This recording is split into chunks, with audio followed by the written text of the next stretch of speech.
closing any establishments.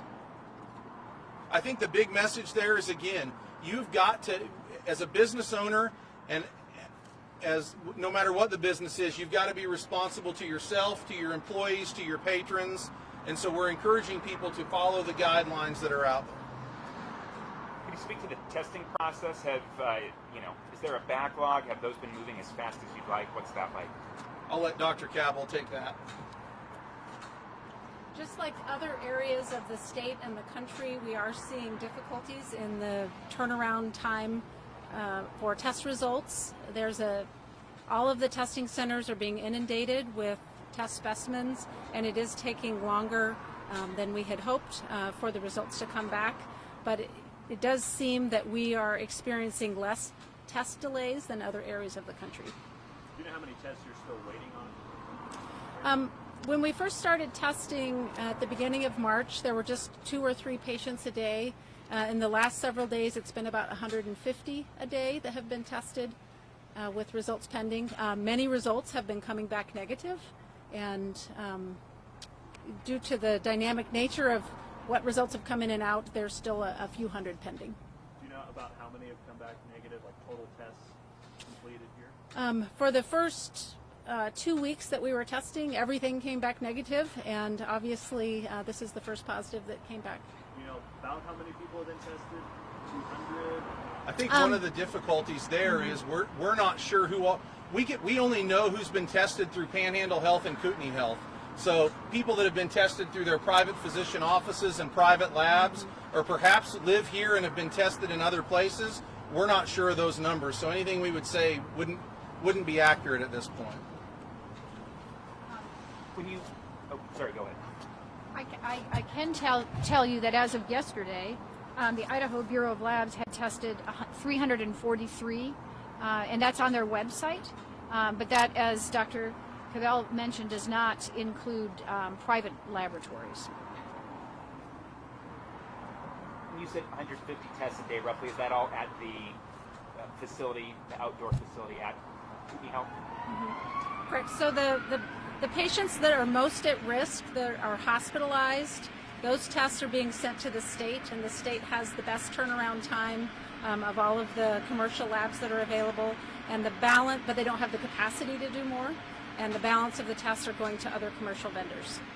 And I'm sorry, did you say 150 a day or 50 a day? Approximately 150 a day for the last few days.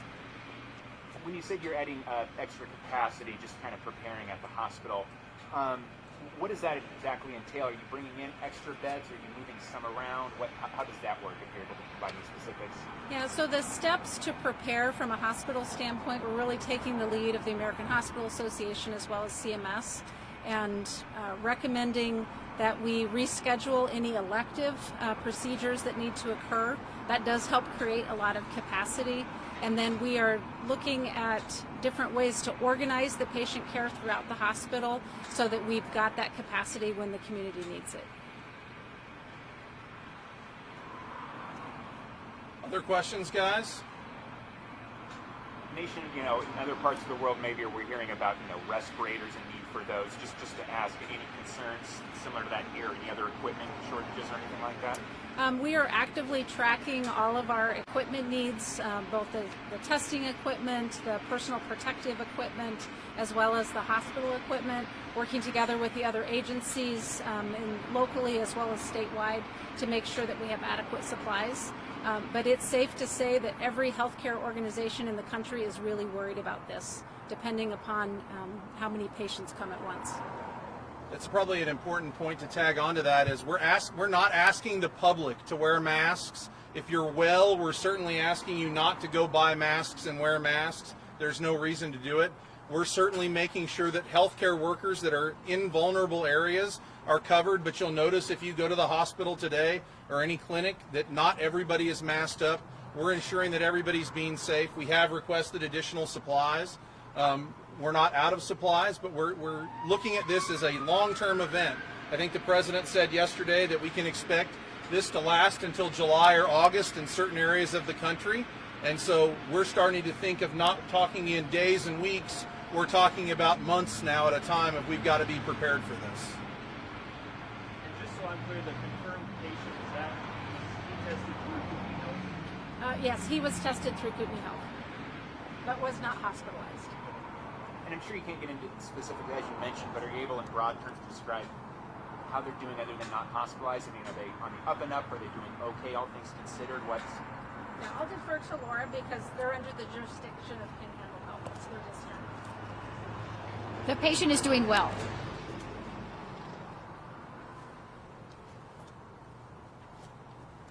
Anything else, guys?